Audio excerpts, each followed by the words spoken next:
Morning students, in the previous video I had explained chemical reactions, and this video also I am going to continue the next part of the chemical reaction, redox reaction and corrosion and rancidity. Okay, I think you all are confused regarding to the reactions. No worries, here is the way to understand better. Shall we start, children? Now we shall start about redox reaction. So in the redox reaction, it is a combination of two terms, that is reduction and oxidation. It's a combination of two terms, reduction and oxidation. Re is reduction, oxidation. And if the reaction has reduction and oxidation, we call it as redox reaction. So we shall see now what is a reduction reaction and what is oxidation reaction, children. So oxidation is nothing but here it is, if you take this as X and this as Y, children, or you can consider this as oxidation reaction and this as reduction reaction. So in oxidation reaction you have to remember oil, O-I-L, oil, and in reduction you remember Rig, R-I-G. So what is this oil? Oxidation is loss. Oxidation is here loss of electron. Oxidation is loss of electron. Reduction is gain of electrons. You all understood, children? So this if you remember, I think you can remember this concept very easily. Oil. For oxidation remember oil. For reduction remember Rig. Oxidation is loss of electrons. Reduction is gain of electrons. Now we shall see what is oxidation. Oxidation is addition of oxygen or removal of hydrogen. Oxidation is addition of oxygen or removal of hydrogen, and reduction is addition of hydrogen or removal of oxygen.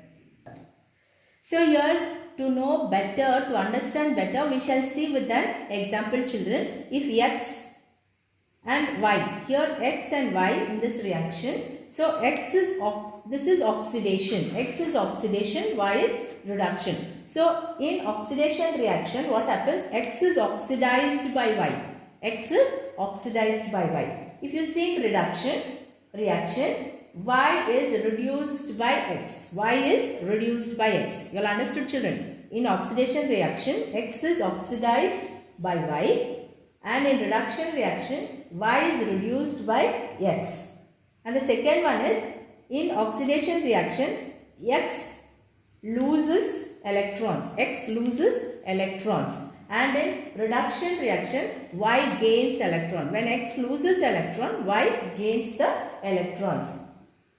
And X is a reducing agent. You have to remember, children, in oxidation, that is, if the metals or an element loses electrons, it is said to be reduced. So X is a reducing agent and Y is an oxidizing agent. And here, in case of oxidation, X increases in oxidation number. In case of reduction, Y decreases oxidation number. Start. Now we shall learn with an example what is reduction reaction, children. So this type of reaction, that is copper oxide, when made to react with hydrogen, you can see copper plus water, formation of water. So in this reaction, how is reduction and oxidation taking place? So if you can see with the model, you will understand, children. So here this reaction is a displacement reaction, children. See here, hydrogen is displacing copper out. Hydrogen is displacing copper out. So this we call it as displacement reaction. So now we can see here what is reduction, what is oxidation, or how reduction and oxidation takes place here. So here oxygen is displaced out. Oxygen is displaced out, or oxygen is removed. Oxygen from copper oxide, oxygen is removed. So the removal of oxygen is nothing but it is called as reduction reaction. You all understood, children? So from copper oxide, oxygen is removed. So this is called as reduction reaction. Now how is oxidation reaction? In oxidation reaction, see here, if this is the water, if this is, here hydrogen is present, here oxygen is added. For hydrogen, oxygen is added. For hydrogen, oxygen is added. This is called as oxidation reaction. Reduction and oxidation reaction. In this, we shall learn one more example, children, how oxidation and reduction takes place. So, here copper, when made to react with oxygen, you get copper oxide. So, here copper oxide is formed. For copper, oxygen is added. So, this is called as oxidation reaction. Oxidation reaction. Well understood, children? See now, copper, oxygen. So, copper oxide, for copper oxygen is added. That's why we call it as oxidation reaction. If you take here, oxygen is removed from copper. Oxygen, copper oxide, from copper oxide, oxygen is removed. Therefore, we call it as reduction reaction. Addition of oxygen is called oxidation. Removal of oxygen is called reduction reaction. So, we shall learn one more example, children, to understand better. Here we have hydrogen sulfide. When made to react with chlorine, you get hydrochloric acid plus sulfur. So, here how oxidation and reduction has taken place. So, we can see here, so hydrogen, from hydrogen sulfide, hydrogen is removed. From hydrogen sulfide, hydrogen is removed. This removal of hydrogen, we call it as oxidation reaction. Removal of hydrogen, we call it as oxidation reaction. You all understood, children? So, once again I will tell you, from hydrogen sulfide, hydrogen is removed. This we call removal of hydrogen is called as oxidation reaction. And if you can see now, next reaction is reduction reaction. For reduction reaction, actually hydrogen is, we shall see reduction reaction, children. That is, reduction reaction is addition of hydrogen. So, we have hydrogen here, addition of hydrogen. So, when you remove this becomes oxidation reaction. For this, you have chlorine. So, for chlorine you are adding hydrogen. For chlorine, that is addition of hydrogen. This addition of hydrogen is called reduction reaction. You all understood, children? So, oxidation I told you, that is you are removing hydrogen. That is called oxidation. Now, for chlorine you are adding hydrogen. For chlorine you are adding hydrogen. This is called reduction reaction. Now, we shall learn about the next part, children, corrosion. So, what is corrosion? Corrosion is the indication that the metals have lost their strength and the color of the metals change, children. Brownish color, sometimes green color. We can see on the metal coating. Okay, this we call it as corrosion. Actually, what is corrosion? Corrosion is the changing of the surface of a metal element into a compound or oxide. It is the changing of the surface of the metal element into a compound or oxygen. For example, iron plus oxygen, you get iron oxide. So, iron when made to react or exposed to the atmosphere, that is in the atmosphere you find oxygen. With the oxygen, it reacts and forms a coating on its surface, that is called iron oxide. And even you can take silver. Silver when made to react with oxygen, you get a blackish coating on it, that is silver oxide. That is, rusting is the special name given to corrosion of iron. And what is rust? Rust is also a type of corrosion. It is a special name given to corrosion. Now, what happens when metals corrode? What happens when metals corrode? So, corrosion is a chemical reaction. It involves the metal atoms losing electrons. It involves, so during corrosion, the metal atoms lose electrons. For example, iron, it loses 2 electrons.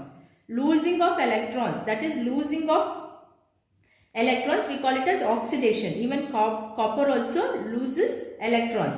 These lost electrons are accepted by water and oxygen which are present in the atmosphere to form oxides or hydroxides. This only we call it as corrosion, or we call it as rust. What are the preventive measures for corrosion, or how can we prevent corrosion? Corrosion can be prevented by many protective measures, that is physical protection we call. So what are the protective measures for preventing corrosion? The first is painting. You all know, children, iron materials or metals, when the objects are made with metal, they are painted to prevent corrosion. Oil or greasing is also one method.